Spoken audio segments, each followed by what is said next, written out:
কি হয়েছে রাহি, বল তো। কিছুই না রে, মাথা ব্যথা করছে, ঘুম হয়নি ঠিকভাবে রাতে। এই স্বপ্নীল ভাইয়া খুব জ্বালায়, তাই না? ঠিকভাবে ঘুমাতেও দেয় না আজকাল। কিটকিটিয়ে হেসে রাহিতাকে খেপানোর উদ্দেশ্যে কথাটা বলল রিমি। ভেবেছিল এখন মেয়েটা হয়তো একটু স্বাভাবিক হবে, হয় লজ্জা পাবে নয়তো হাসবে ওর সাথে, কিন্তু ওকে অবাক করে দিয়ে এমন কিছুই হলো না। স্বপ্নিলের কথা মনে হতেই পুনরায় মূর্ছা গেল রাহিতার মন। উদাসভাবে চেয়ে রইল আকাশের দিকে, যা চোখ এড়ালো না রিমির। সন্তর্পণে রাহিতার হাত দুটো ধরে সিরিয়াস কণ্ঠে জিজ্ঞেস করলো, এখন কিন্তু সিরিয়াসলি জিজ্ঞেস করছি, কি হয়েছে বল আমায়। তুই ঠিক নেই আমি জানি, বল না রাহি। আমরা তো নিজেদের সব কথা শেয়ার করি, আজ করবি না? বান্ধবীর কথায় জোরে সোরে এক দীর্ঘশ্বাস বেরোয় রাহিতার বুক চিরে, যে দীর্ঘশ্বাসের প্রকোপ ছুঁয়ে যায় পাশে বসা রিমিকেও। প্রিয় বান্ধবীর মনের কষ্ট জানতে তোর সায় না তার। বারবার অনুরোধ করতে থাকে রাহিতাকে সবকিছু খুলে বলার জন্য। অতঃপর নিজের মনকে রিমিকে সবকিছু খুলে বলার সিদ্ধান্ত নেয় রাহিতা।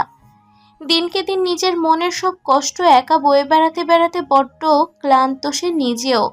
অতঃপর নিজেকে শান্ত করে লম্বা একটা শ্বাস নিয়ে তাদের বিয়ের পর থেকে স্বপ্নিলের ঘটে যাওয়া সবকিছু রিমিকে খুলে বলল রাহিতা। এক এক করে সবকিছু মনোযোগ দিয়ে শোনার পর রিমি বড়সড় এক ধাক্কা খেলো। থমথমে মুখে থমকে রইল বেশ কিছুক্ষণ। ওকে এভাবে বসে থাকতে দেখে তাচ্ছিল্যের হাসি হাসে রাহিতা। কি কি চমকে গেলি তো? এজন্যই বলতে চেয়েছিলাম না। নেহাত তুই এত জোর করলি, আর মনের মাঝে কষ্টগুলো পুষে রাখতে রাখতে আমি ক্লান্ত বলে আজ বলা। আই এম সরি রাহি, আমি জানতাম না তুই এত প্যারার মধ্যে আছিস দোস্ত। আমার তোর জন্য ভীষণ কষ্ট হচ্ছে। তুই কেমনে এত কিছু সহ্য করছিস? করুণ মুখে আতঙ্কিত স্বরে বলে ওঠে রিমি। ওর থেকে দৃষ্টি ফিরিয়ে মাঠের দিক তাকায় রাহিতা। শান্ত কণ্ঠে বলে, আমি ঠিক আছি, বেশি চিন্তা করিস না। তুই বললি আর আমি মেনে নেব? আমি কি তোকে চিনি না? সেই কলেজ টাইম থেকে স্বপ্নীল ভাইয়াকে পছন্দ করতি তুই। যখন তোদের বাসায় যেত, লুকিয়ে লুকিয়ে দেখতি তাকে। তোর সাথে কখনো তার কথা হলে পরদিন এক্সাইটমেন্টে সব আমার কাছে বসে বলতি। তাই তো আমি যেদিন শুনলাম হুট করে স্বপ্নীল ভাইয়ের সাথে তোর বিয়ে হচ্ছে, সেদিন অবাক হলেও ভীষণ খুশি হয়েছিলাম যে ফাইনালি তুই নিজের ভালোবাসার মানুষকে পাচ্ছিস। কিন্তু জীবনে যে তোর সাথে এত নিষ্ঠুর হবে আমি স্বপ্নেও ভাবতে পারিনি। রাহিতাকে জড়িয়ে ধরে ক্রন্দনরত সুরে বলে রিমি। এতক্ষণ নিজেকে কোনো মতে সামলে রাখলেও এবার রিমির সামনে নিজের অনুভূতি আর লুকিয়ে রাখতে পারে না রাহিতা। ওকে জড়িয়ে ধরে হঠাৎ ফুপিয়ে কেঁদে ওঠে। সেভাবেই বলতে থাকে, কেন উনি এখনো আমায় মেনে নিতে পারছে না রিমি? আমার ভালোবাসায় কি কোনো কমতি আছে বল? মানছি ওনার নতুন করে ভালোবাসার জন্য সময় দরকার, তবুও কেন তিনি বললেন আমাকে স্ত্রী হিসেবে মানেন না? এই কথা যে আমি মানতেই পারছি না। আর উনি কি বোঝেন না আমার কষ্ট হয়? তার মুখে এসব শুনে আমার অন্তর যে পুড়ে ছারখার হচ্ছে, সেটা কি উনি দেখেন না? প্রায় মাসখানেক হয়েছে আমাদের বিয়ের, তবু উনি আগের মতোই আছেন। বৈবাহিকভাবে সহজ হলেও মনের দিক দিয়ে মিশতে পারছেন না আমার সাথে। এভাবে আর কতদিন চলবো বল? কেন আমার সাথে এরকম হলো রে? কি দোষ ছিল আমার? রাহিতার কষ্ট শুনে বুক ফেটে যাচ্ছে রিমির। নিজের বোনের চেয়ে কম চোখে কোনো দিনও ওকে দেখেনি সে। সেই বোন সমতুল্য বান্ধবীর সাথে এমন হয়েছে শুনে কষ্টে বুক জ্বলছে ওর। কিভাবে রাহিতাকে সান্ত্বনা দেবে ভাষা খুঁজে পাচ্ছে না যেন। তবু ওর হারানো মনোবল ফিরিয়ে আনতে রাহিতাকে ছড়িয়ে ওর চোখের পানি দুহাতে ওর চোখের পানি নিভিয়ে দিয়ে বলল, আরে পাগল, তুই এভাবে ভেঙে পড়লে হবে? এতদিন সব কিছু সুন্দরভাবে হ্যান্ডেল করা কিনা তুই এই সময় এসে মন ছোট করছিস? তো আমি কি করব বল? আমার মাথায় কিছুই আসছে না। ভালোবাসি আমি ওনাকে, তার অবহেলা যে সহ্য হয় না আমার। তোর কথা শুনে তো মনে হলো এখন স্বপ্নীল ভাই আর আগের মতো উদাসীন নেই তোর ব্যাপারে। বিশেষ করে কালকের ঘটনা যা তুই বললি, সেটার উপর ভিত্তি করলে তো আর নয়। যে মানুষ তোর সামান্য অ্যালার্জি নিয়ে এত চিন্তা করে, সে কিনা তোকে নিজের বউ হিসেবে মানে না, এটা ঠিক বিশ্বাসযোগ্য ঠেকছে না আমার কাছে। আমার মনে হয় স্বপ্নীল ভাইয়া হয়তো ধীরে ধীরে তোর ওপর দুর্বল হতে শুরু করেছে। রিমির কথায় হা হয়ে ওর দিক তাকিয়ে থাকে রাহিতা। বলছে কি মেয়েটা স্বপ্নীল আর ওর প্রতি দুর্বল? এটাও আদৌ সম্ভব? পরক্ষণেই তাচ্ছিল্যের সাথে হেসে উড়িয়ে দেয় রিমির কথাকে। এদিকে রাহিতাকে ওর কথা অবিশ্বাস্য করতে দেখে ওর অগোচরেই এক দীর্ঘশ্বাস ফেলে রিমি, যার অর্থ ওকে এখন কিছুই বোঝানো যাবে না। যা বলবে তাই অবিশ্বাস করবে। তাই সে নিজেও আর বেশি কিছু বলল না রাহিতাকে। ব্যাগ থেকে পানির বোতল বের করে দিয়ে বলল, পানি খা আর ঠান্ডা মাথায় শোন আমার কথা। যেভাবে সব কিছু চলছে সেটাকে চলতে দে। স্বপ্নিল ভাইয়া আজ তোকে এত কাছে পেয়েও নিজের বউ হিসাবে ভালোবাসা দিতে নারাজ। দেখবি একদিন সে নিজেই তোর কাছে ভালোবাসা পাওয়ার জন্য কাতর হবে। আমার কথা মিলিয়ে নিস, আর এখন এসব নিয়ে মাথা ঘামাস না। আরও কয়েকদিন সময় কাটা দুজনে মিলে। দুটো ভাঙা হৃদয় পাশাপাশি থাকলে মনের দূরত্ব ঘুচতে সময় লাগবে না, দেখিস। টকটক করে পানি শেষ করে ওর জ্ঞানী মার্কা কথা শুনে প্রায় বিষম খেল রাহিতা। এটা কি ওরই বান্ধবী রিমি, যে কিনা ওকে এমন সিরিয়াস পরামর্শ দিচ্ছে? তাও আবার বৈবাহিক জীবন নিয়ে? ভাবা যায়? মুখ ফুটে ওকে কিছু বলবে তার আগেই স্বপ্নিলের ফোন আসে রাহিতার কাছে। আর চোখে রিমির দিকে তাকিয়ে সে ফোন রিসিভ করে সে। হ্যালো রাহি, তুমি কোথায়? এই তো ভার্সিটি থেকে বের হয়েছি। কেন, কিছু বলবেন? আমি বাসায় যাচ্ছিলাম। তোমার তো এই সময় ছুটি, তাই ভাবছিলাম তোমায় পিক করি। তোমার ভার্সিটির গেটের সামনেই তো আছি, দেখছি না যে? স্বপ্নিলকে ভার্সিটির সামনে আসার কথা শুনে বেশ চমকে যায় রাহিতা। তবু বিস্ময়টুকু গিলে সে বলে, আসলে আমি রিমির সাথে একটু বাইরে এসেছি। আপনি গেটেই থাকুন, আমি 5 মিনিটের মধ্যে আসছি। ওকে, আই এম ওয়েটিং, জলদি এসো। স্বপ্নিল ফোন রাখতেই আলগোছে রিমির দিকে তাকায় রাহিতা। তার প্রশ্নবোধক চাহনি লক্ষ্য করে বলে, স্বপ্নিলের আসার কথা শুনে রাহিতার মতো চমকে গেল রিমি নিজেও। বিস্ময়ের রেশ কাটিয়ে বিড়বিড়িয়ে বলে, বউ হিসেবে মানে না, আবার অফিস পেলে ভার্সিটি থেকে নিতে আসছে। বিড়বিড় করে বললেও ওর কথা কর্ণগোচর হলো রাহিতার। চোখ পাকিয়ে বলল, অফিস থেকে ফিরছিল বলেই এ সময় নিতে এসছে, নয়তো আসতেন না। আর বউ হিসেবে না, বন্ধু হিসেবেই লিফট দিতে এসছেন। আর উল্টাপাল্টা ভাবিস না, শেষমেশ আমার মতোই হতাশ হতে হবে। রাহিতার কথায় ভ্যাবাচেকা খেয়ে ধরা পড়ে চোরের মতো হাসে রিমি। সে বুঝলো মেয়েটা কষ্ট পেয়ে যথেষ্ট অভিমান করেছে স্বপ্নিলের ওপর, তাই এভাবে কথাগুলো বলছে। অতঃপর বেঞ্চ থেকে উঠে ভার্সিটির গেটের কাছে যাওয়ার জন্য পা বাড়ায় দুজনে। ভার্সিটির মেইন গেটের কাছাকাছি আসতেই ওদের ডিপার্টমেন্টের টপারের সাথে দেখা হয় রাহিতার। ছেলেটার নাম নিবিড়। মুখে না বললেও সেমিস্টারের শুরু থেকেই মনে মনে রাহিতাকে পছন্দ করে সে, কিন্তু রিজেক্ট হওয়ার ভয়ে মুখে বলার সাহস হয়ে ওঠেনি কখনো। যদিও ছেলেটাকে হ্যাংলা নয়, তবুও বলতে গেলে যে কোনো বাহানায় রাহিতার সাথে কথা বলার সুযোগ খোঁজে সে। আজও চোখের সামনে রিমি ও রাহিতাকে হেঁটে আসতে দেখে তার ব্যতিক্রম ঘটল না। স্বপ্নিলের গাড়ি খুঁজতে খুঁজতে সামনে এগোচ্ছিল রাহিতা। হঠাৎ করে নিজের সামনে নিবিড়কে দেখে কপালে ভাঁজ নিয়ে থেমে দাঁড়ায় সে। হাই রাইতা, কি খবর? ক্লাস শেষে কোথায় গিয়েছিলে দুজনে? পার্কে গিয়েছিলাম ঘুরতে। কেন, কিছু বলবে? কিছুটা বিরক্তি নিয়েই বলে ওঠে মেয়েটা। সেদিক ভ্রুক্ষেপ না করে নিবিড় নিজের মতো করে বলে, না মানে বলছিলাম, সেদিন স্যারকে বললে না যে তোমার নতুন চ্যাপ্টারের কিছু ম্যাথে প্রবলেম আছে। তুমি চাইলে আমি তোমার এসব ম্যাথে হেল্প করতে পারবো। ফ্রি টাইমে আমরা লাইব্রেরিতে বসে। নিবিড়ের কথা শেষ হওয়ার আগেই ওর পেছনে ভ্রুকুচকে দাঁড়িয়ে থাকা লম্বা চড়া স্বপ্নিলকে চোখে পড়ে রাহিতার। সে গম্ভীর মুখে ওদের দিকেই তাকিয়ে আছে। রাহিতাকে নিজের পেছনে তাকিয়ে থাকতে দেখে অবাক হয়ে নিজেও পেছন ফিরে নিবিড়। ধূসর রঙা প্যান্টের সাদা শার্ট পরিহিত ফর্মাল গেটআপে থাকা সুদর্শন স্বপ্নিল নজর কাড়ে তার নিজেরও। এক হাতে স্যুট বুলিয়ে ওপর হাতে ঘড়ি দেখে রাহিতার উদ্দেশ্যে ভারী কণ্ঠে স্বপ্নিল বলে, কোথায় ছিলে? কতক্ষণ ওয়েট করছিলাম। কাজ শেষ হলে জলদি এসো। রিমি, আসি থাক, আর আমরা এই ব্যাপারে পরে কথা বলবো। শেষের কথাটুকু নিবিড়কে উদ্দেশ্য করে বলে রাহিতা। এতক্ষণ সব পর্যবেক্ষণ করা নিবিড় মাথা নেড়ে সায় দিল তাতে। স্বপ্নিলের পেছন পেছন হেঁটে যাওয়ার জন্য পা বাড়িয়েছিল রাহিতা। এ সময় আচমকা নিবিড়ের প্রশ্নে কদম থেমে যায় তাদের দুজনের। ভাইয়াটা তোমার কে হয় রাহি? নিবিড়ের প্রশ্নে কিছুটা বিব্রত বোধ করে রাহিতা। কারণটা হলো তার সামনে উল্টো দিক হয়ে দাঁড়িয়ে থাকা স্বপ্নীল। সে কি বলবে স্বপ্নীল তারকে? তার তো গলা ফাটিয়ে বলতে ইচ্ছে করে, এ সুদর্শন লোকটা আমার জামাই, আমার স্বামী, আমার একমাত্র ভালোবাসার মানুষ। কিন্তু পরক্ষণেই ওর মনে এলো যে লোক ওকে বউ হিসেবে মানে না। বলা তো যায় না, তাহলে স্বামী বলবে। এবার সে যদি রেগে যায়, তাই কিছুক্ষণ স্বপ্নীলের চওড়া শক্তপোক্ত পিঠের দিক তাকিয়ে কম্পিত গলায় বলল, উনি বাবার বন্ধুর ছেলে, আমার ভার্সিটির সামনে দেখেছেন তাই লিফট দিতে এসেছেন। ওর কথা শুনে স্বস্তির নিঃশ্বাস ফেলল নিবিড়। চোখ বড় বড় করে তাকালো রিমি।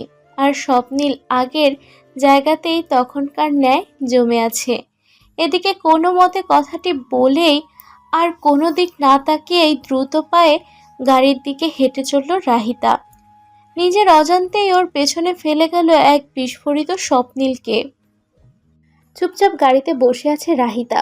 পাশে ড্রাইভ করতে থাকা স্বপ্নীলকে দেখেই একটু পরপর জমে থাকা অভিমান জাগ্রত হচ্ছে ওর মনে।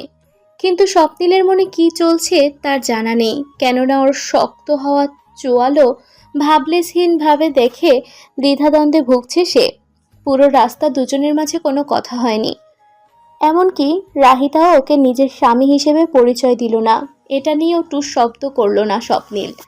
মনে মনে প্রচণ্ড ক্ষিপ্ত হলো রাহিতা। এ কেমন মানুষের সাথে বিয়ে করেছে সে, যার কিনা ওর প্রতি বিন্দু মাত্র কোনো অনুভূতি নেই। আশ্চর্য। এদিকে রাহিতার পাশে বসে স্বপ্নীল ড্রাইভ করতে করতে এক অন্য ছক কষতে ব্যস্ত। রাহিতার আজকের কথায় সে এতটাই হতভম্ব হয়েছে যে আর কোনো কিছু বলার ভাষা অবধি হারিয়ে ফেলেছে যেন। অবশ্য এর শুদ্ধ হওয়ারও পেছনে আরেকটি কারণ আছে, এবং তা হলো হঠাৎ করে তার মনে সৃষ্টি হওয়া এক নতুন অনুভূতি, যা কিছুক্ষণ যাবৎ উপলব্ধি করছে স্বপ্নীল। এ অদ্ভুত অনুভূতির সাথে যে আগে সাক্ষাৎ ঘটেনি তার। আশ্চর্যজনকভাবে ওর মনের এ নতুন অনুভূতির কারণ হলো রাহিতা।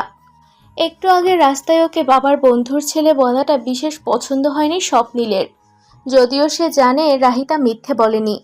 হয়তো ওর কথা ভেবেই এ কাজটি করেছে সে, কেননা স্বপ্নীল নিজেই তো রাহিতাকে বউ হিসেবে মানে না, চেয়েও মন থেকে গ্রহণ করতেও পারছে না মেয়েটাকে, এবং এটা তো সে নিজ মুখেই বলেছে রাহিতাকে। মস্তিষ্ক রাহিতার পক্ষে সায় দেয়, কিন্তু স্বপ্নীলের অবাধ্য মন তা মানতে নারাজ। এভাবে মানুষের সামনে তাকে নিজের স্বামী হিসেবে পরিচয় না দেওয়ায় রাহিতার ওপর মনে মনে ফুঁসে উঠছে সে। কোনো অজানা কারণে ভীষণ রাগ হচ্ছে তার রাহিতার উপর।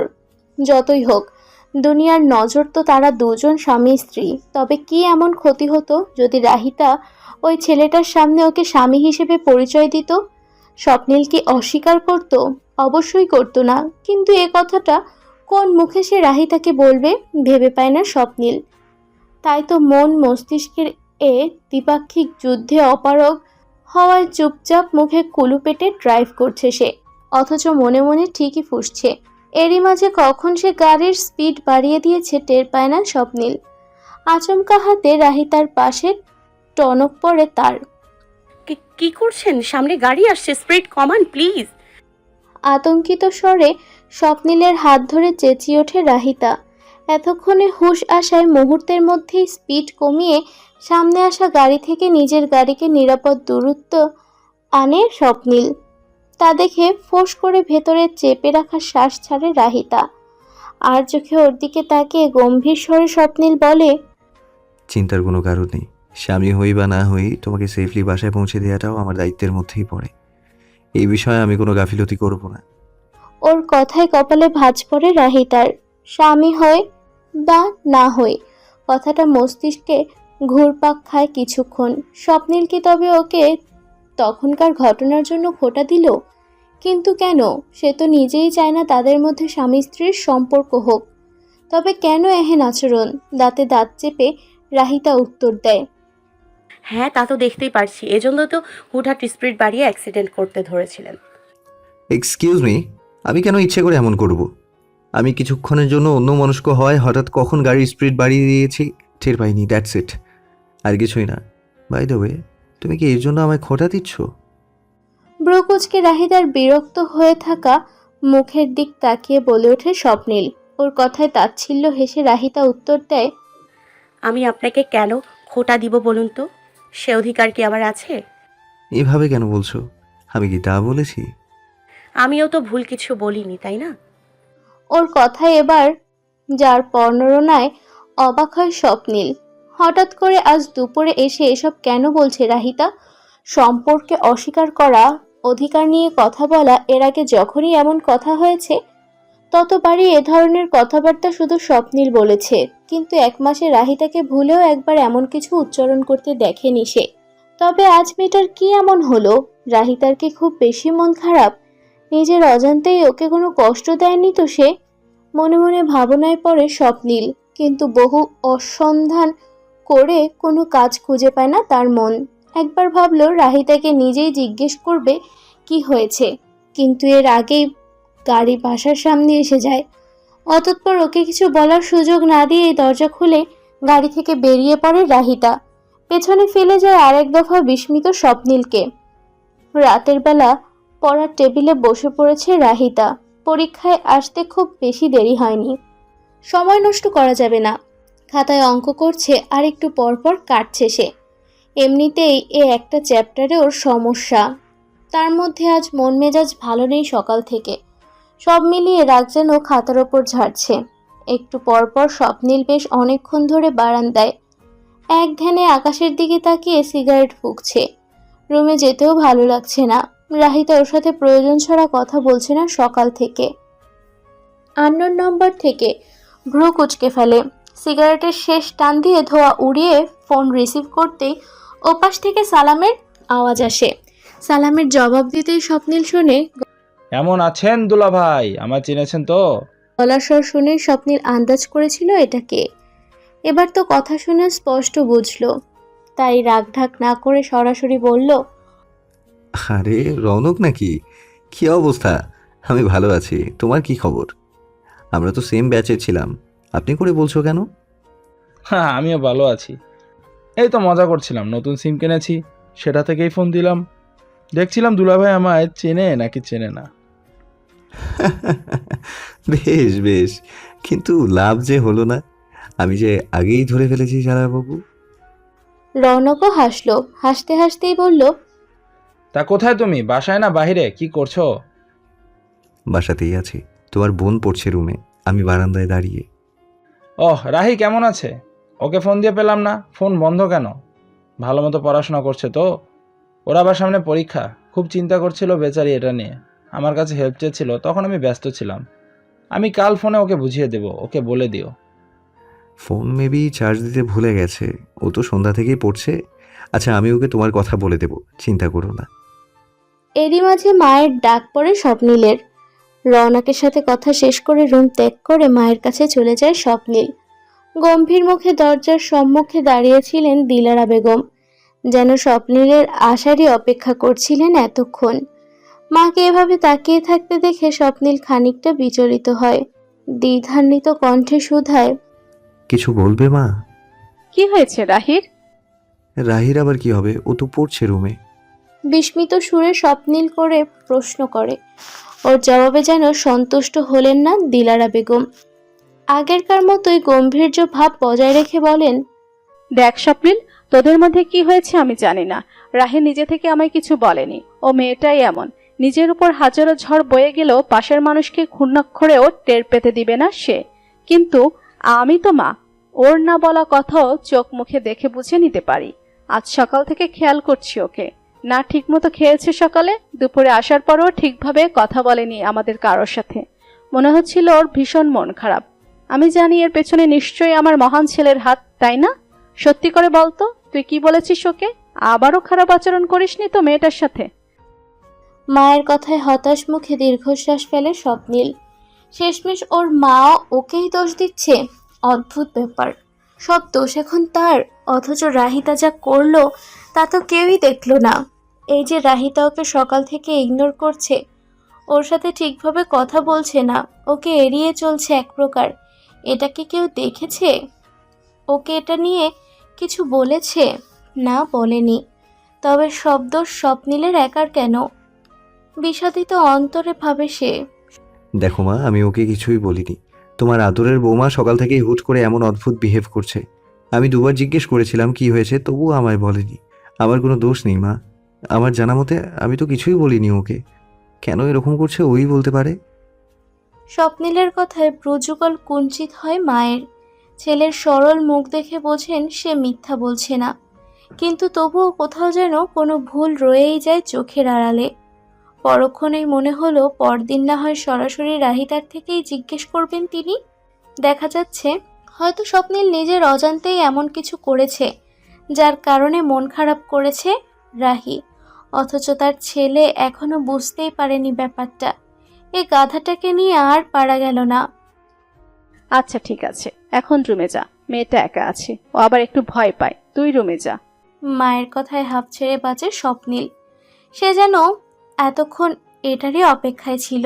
সেভাবে মাথা নাড়িয়ে দ্রুত পায়ে রুমে চলে এলো।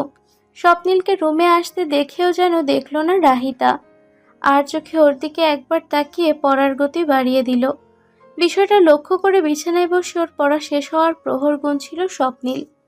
কিন্তু মিনিট 10 পার হওয়ার পরেও যখন রাহিতার আসার নামগন্ধ নেই, তখন বিরক্তিকর সুরে স্বপ্নিল বলে ওঠে, কি ব্যাপার, আজ কি সারা রাত পড়ার প্ল্যানে আছো নাকি? থাকতেই পারি।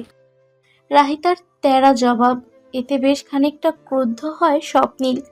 তাচ্ছিল্যের সাথে বলে, থাকবেই তো। তোমাদের মতো ফেলটু স্টুডেন্টদের থেকে আর কি আশা করা যায়? সারা বছর পড়াশোনার নাম নেই, আর মনে করে পরীক্ষার আগের দিন পড়লেই ফার্স্ট হবে। কি? আমাকে ফেলটুস বললেন আপনি? তেতে ওঠে রাহিতা। ওকে রাগাতে পারে মনে মনে ক্রূর হাসে স্বপ্নিল। এতক্ষণে মনে হচ্ছে রাহিতার সাথে কথা বলছে ও। সে রাগকে বাড়িয়ে দিতেই পুনরায় বলে, অবশ্যই। আমি কি জানি না মনে করেছো? টেবিলের সামনে দিয়ে যাওয়ার সময় তোমার খাতা দেখেছিলাম আমি। কতগুলো ম্যাথ কাটা খাতার মধ্যে। ভালো স্টুডেন্ট হলে কি আর ওগুলো হতো? আমিও পার করে এসেছি ওই ধাপ। কি বুঝি না নাকি? একটা সামান্য ম্যাথ কাটার জন্য আপনি আমায় এভাবে বললেন? আমারও ওই চ্যাপ্টারের প্রবলেম, বুঝি না আমি। ভাইকে বলেছিলাম বোঝানোর জন্য, কিন্তু তারও সময় নেই। আমি কালকে ইউনিভার্সিটি যেয়ে নিবিড়ের থেকে বুঝে নিব। সব ম্যাথ পড়ে পরীক্ষায় ভালো করে দেখিয়ে দিব সবাইকে। রাগে আপন মনে জ্বলে ওঠে বলে দেয় রাহিতা। এতক্ষণ রাহিতার কথায় মজা পেলেও নিবিড়ের নাম শুনে চোখ সরু হয় স্বপ্নিলের। নিবিড় আবার কে? আমাদের ক্লাসের টপার। আজকে যে ছেলেকে দেখেছিলেন আমাদের সাথেও। দুপুরের কথা মনে হতেই মুহূর্তে জল শক্ত হয়ে ওঠে স্বপ্নিলের। অজানা আক্রোশে মন ক্ষিপ্ত হয়ে ওঠে। সেভাবেই শক্ত গলায় বলে, অযথা মানুষের সাথে রাস্তাঘাটে গল্প করো দেখেই তো এই অবস্থা। ওই টাইমটুকু পড়াশোনায় দিলে এতদিন তুমিও টপ করতে। এই দেখুন, ভালো হচ্ছে না কিন্তু। কি শুরু করেছেন আপনি? আমার একদম ভালো লাগছে না। তেজি গলায় ক্লান্ত সুরে বলে রাহিতা। এবার স্বপ্নিল থামে। হয়তো এর বেশি কিছু বললে রাহিতা কষ্ট পাবে। বিছানায় শুতে শুতে কাটখাট গলায় বলে, এসব বাদ দাও। তোমার ভাই ফোন দিয়েছিল, আমাকে হেল্প করতে বলেছে তোমায়। কাল থেকে তাড়াতাড়ি আসবে অফিস থেকে, আর আমি তোমাকে পড়াবো সন্ধ্যায়। বন্ধুদের সাথে পড়তে গেলে পড়াশোনা হয় কি না হয় সেটা আমরাও জানি। তাই এইসব ফাঁকিবাজি ধান্দা ছাড়ো। কাল থেকে আমার কাছেই পড়বে তুমি, অ্যান্ড ইটস ফাইনাল। এখন ঘুমাতে আসো। স্বপ্নিলের কথায় রাগ ভুলে চমকে ওঠে রাহিতা। সে ওকে পড়াবে, এজন্য তাড়াতাড়ি আসবে। ওর ভাইয়া কি সত্যিই এটা বলেছে ওকে? পরক্ষণেই ভাবলো নিশ্চয়ই বলেছে, নয়তো স্বপ্নিল কেন বলতো? সে তো আর নিজে থেকে ওর সাথে সময় কাটাতে চাইবে না নিশ্চয়ই। তাই আর কিছু না ভেবে চুপচাপ টেবিল থেকে উঠে বিছানায় শুয়ে পড়ল রাহিতা। কিছুক্ষণের মধ্যে ঘুমিয়েও পড়ল, অথচ ওর পাশে শুয়ে থাকা স্বপ্নিল অনেকক্ষণ নাড়াচাড়া করেও ঘুমোতে পারল না। কেননা নিজের আচরণে সে নিজেই অবাক। রওনক ওকে একটা বারও বলেনি রাহিতাকে হেল্প করতে, অথচ স্বপ্নিল কিনা কত সাবলীলভাবে এই মিথ্যা বলে দিল। রাহিতা অন্য কারো হেল্প নেবে শোনার পর নিজের অজান্তেই ওর মুখ ফুসকে কথাটা বের হয়ে গেল। কিন্তু কেন? পরদিন সকাল যথারীতি স্বপ্নিলের আগে ঘুম ভাঙে রাহিতার। আড়মোড়া ভেঙে ওঠে। বসতেই নিজের পাশে ঘুমন্ত স্বপ্নিলের দিকে চোখ যায় তার। এক হাতে বালিশ জড়িয়ে উবুর হয়ে শুয়ে আছে সে। সামনের কয়েকটা বড় চুল এগিয়ে এসে কপালের ওপর নির্বিঘ্নে খেলা করছে। টি শার্ট উপরে উঠে হলদেটে সাদা ফর্সা বাহু দৃশ্যমান। ভীষণ আদুরি লাগছে ওকে। সদ্য ঘুম ভেঙে চোখের সামনে এহেন পুরুষালী সৌন্দর্য দেখে মনে মনে বিমোহিত হয় রাহিতা। আরও একবার প্রেমে পড়ে তার স্বপ্ন পুরুষের। ঘরের মাঝে হাত এগিয়ে কপালের ওপর থেকে চুল সরিয়ে দিতে যায়। পর মুহূর্তেই কি যেন ভেবে হুট করে হাত গুটিয়ে নেয়। স্বপ্নিলের গায়ের ওপর কাঁথা ভালোভাবে টেনে দিয়ে ফ্রেশ হতে চলে যায়। ফ্রেশ হয়ে রুম ছেড়ে নিচে নামতেই শাশুড়ির সাথে দেখা মেলে তার। সোফায় বসে কোরআন শরীফ পড়ছিলেন দিলারা বেগম। তাকে দেখে রাহিতা মুচকি হেসে তার পাশের সোফায় বসেও পড়ে। আরও কিছু সময় নিয়ে পবিত্র গ্রন্থের তিলাওয়াত শেষ করেন তিনি। তারপর সামনে বসা রাহিতাকে হাসি উপহার দিয়ে বলেন, ঘুম হয়েছে রাহি? কাল তো অনেক রাত পর্যন্ত পড়েছিস। হ্যাঁ মা, হয়েছে ঘুম। পরীক্ষা একদম হাতের কাছেই, তাই পড়ছি মন দিয়ে। বিয়ের কদিনে বেশ কিছু টপিক জমে গিয়েছিল, সেগুলো পড়ছিলাম। ভালো মতো লেখাপড়া কর, তারপর বল তোর মন ভালো হয়েছে? মানে আমার আবার কি হবে? দেখ রাহি, লুকিয়ে লাভ নেই। আমি কাল খেয়াল করেছি তোর আচরণ। তোর যে মন খারাপ ছিল তা স্পষ্ট বুঝেছিলাম, কিন্তু পরে তোর চুপচাপ থাকা দেখে আর ইচ্ছে করে জিজ্ঞেস করিনি। এবার বল, আমার হতচ্ছাড়াটা আবার কি করেছে? শাশুড়ির কথার ধরনে হাসি পেল রাহিতার। মনে মনে ভাবে সে একাই বুঝি কপাল করে এমন এক শাশুড়ি পেয়েছে যে সবসময় নিজের ছেলের আগে ছেলের বউয়ের কথা ভাবেন। ওনার অগোচরে তার ছেলে ওর সাথে কোনো খারাপ আচরণ করেছে কিনা জানার জন্য তটস্থ থাকেন। এমন কিছুই হয়নি মা, আপনি চিন্তা করবেন না। আমার বাসার কথা মনে পড়ছিল, তাই একটু মন খারাপ ছিল। উনি কিছুই করেননি। ও এই ব্যাপার, এর জন্য আমার বৌমার মন খারাপ? তুই ভার্সিটি থেকে আয়, চল আজকেই তোকে নিয়ে তোর মার বাসায় থেকে ঘুরে আসি। এমন ছোটখাটো কারণে আমার একমাত্র পুত্রবধূর চোখের পানি আমি পড়তেই দেব না। শাশুড়ির কথাগুলো শুনে একরাশ ভালো লাগা ছেয়ে গেল ওর অন্তরে। এমন মায়ের মতো শাশুড়ি পেয়ে নিজেকে সত্যিই ভাগ্যবান মনে হলো তার। মুহূর্তেই স্বপ্নিলের উপর করা অভিমান ভুলে গেল সে। প্রফুল্ল চিত্রে বলল, আপনি আমায় অনেক ভালোবাসেন, তাই না মা? এটাও কি বলে বোঝাতে হবে পাগলি? তুই আর স্বামী দুজনই আমার মেয়ে। রাহিতার গালে হাত রেখে বললেন তিনি। খুশিতে আপ্লুত হয়ে শাশুড়িকে জড়িয়ে ধরল মেয়েটা। এরপর ওনার তাড়া পেয়ে স্বপ্নিলকে ডাকার জন্য ওপরে গেল সে। এরপর তড়িঘড়ি করে ব্রেকফাস্ট সেরে যথারীতি ভার্সিটি ও অফিসের জন্য রেডি হয়ে বেরিয়ে পড়ল দুজনে। ভার্সিটির সামনে গাড়ি এসে দাঁড়িয়ে আছে। সেদিক চেয়ে রাহিতা গাড়ি থেকে নামতে যাবে, অমনি বাঁ হাতে ওর ডান হাত চেপে ধরে স্বপ্নিল। হাতে টান পড়ায় বিস্ময় নিয়ে পাশ ফিরতেই শুনে, কি বলেছি কাল মনে থাকবে তো? কিসের কথা বলছেন? ইচ্ছে করে অবুঝের ন্যায় প্রশ্ন করে রাহিতা। ওর প্রশ্নে দাঁতে দাঁত চেপে স্বপ্নিল বলে, অযথাই কারোর সাথে পড়া বোঝানোর নামে যেন আড্ডা না দেওয়া হয়। ক্লাস শেষে সুন্দর মতো বাসায় চলে আসবে, মনে থাকে যেন। আর মনে না থাকলে? দেখো, আমায় রাগিয়ে দিও না রাহি। এই সামান্য বিষয়ে আপনি রাখবেনই বা কেন, সেটাই তো বুঝলাম না। আমি যার থেকে ইচ্ছে পড়া বুঝে নিব, ইচ্ছে মতো আড্ডা দিব, এতে আপনার কি সমস্যা? আপনি কেন নিষেধ করছেন আমায়? জানি না, তাছাড়া এত কিছুর উত্তর দিতে পারবো না। যা বলেছি সেটা করবে ভালো মতো। বাই দ্য ওয়ে, আজ নাকি মায়ের সাথে তোমাদের বাসায় বেড়াতে যাবে শুনলাম। জি, বাসায় যাব। আর একটা কথা, ভাইয়ের সাথে দেখা হবে আমার। ও আজ বাসায় আছে, ওর থেকেই পড়া বুঝে নিয়ে আসবো। আপনার আর কষ্ট করে পড়াতে হবে না আমার। এত বেশি কথা বলছো কেন রাহি? আমি কি একবারও বলেছি আমার কষ্ট হবে? আপনি না বললেও আমি তো বুঝি নাকি? সব কথা কি মুখে বলতে হয়? নেহাত ভাইয়া বলেছে দেখেই তো আপনি বাধ্য হয়ে পড়াচ্ছেন আমায়, নয়তো আপনি রেস্টে নেন ওই সময়। আমি ভাইয়াকে ম্যানেজ করে নিব, কোনো অসুবিধা নেই। ওর কথায় বিরক্ত হয় স্বপ্নিল।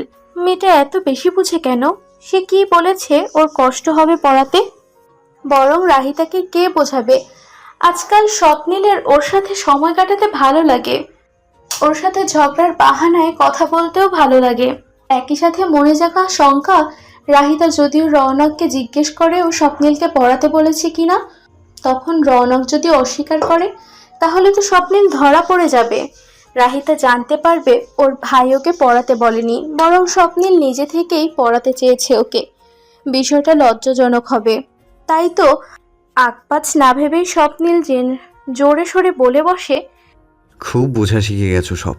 এত কিছু করতে হবে না তোমায়, বুঝেছো? আর কথা না বাড়িয়ে চুপচাপ এখন নামো, তোমার ক্লাসের জন্য লেট হবে আবার। এতক্ষণ চুপ থাকলেও নামার কথা শুনে আর চোখে ওর দিকে তাকিয়ে ইতস্ততভাবে রাহিতা বলে, নামবো তো, হাতটা আগে ছাড়ুন। চমকে ওঠে ওর দিকে তাকিয়ে, আর একবার নিজেদের হাতের দিক তাকায় স্বপ্নিল। কথার মাঝখানে আলতোভাবে ধরা হাতের বন্ধন কখন যে জোরে সোরেই চেপে ধরেছে ও নিজেও বোঝেনি। এখন নিজের করা কাজে খানিকটা অস্বস্তিতে পড়ে সে নিজেও। ধীরে সুস্থে ছেড়ে দেয় রাহিতার হাত। স্বপ্নিলকে এভাবে দেখে আনমনে হাসে রাহিতা। অতঃপর নেমে যায় নিঃশব্দে গাড়ি থেকে। ভার্সিটির গেটের সামনে যেতেই নিবিড়ের সাথে দেখা হয় রাহিতার। ওকে দেখে হাস্যোজ্জ্বলভাবে কুশল বিনিময় করে নিবিড়। ইতস্তত রাহিতা নিজেও জোরপূর্বক হাসি বিনিময় করে। দুজন টুকটাক কথা বলে ভার্সিটির ভেতর ঢোকার আগ মুহূর্তে টুং করে ফোনে মেসেজ আসে রাহিতার। স্ক্রিনে স্বপ্নিলের নাম দেখে কপালে ভাঁজ পড়ে ওর। মাত্রই না গাড়ি থেকে বের হলো, এখন আবার কি বলছে স্বপ্নিল? ফোনের সাউন্ড কমিয়ে কানের কাছে ফোন ধরতেই স্বপ্নিলের ভারী আওয়াজ কানে আসে।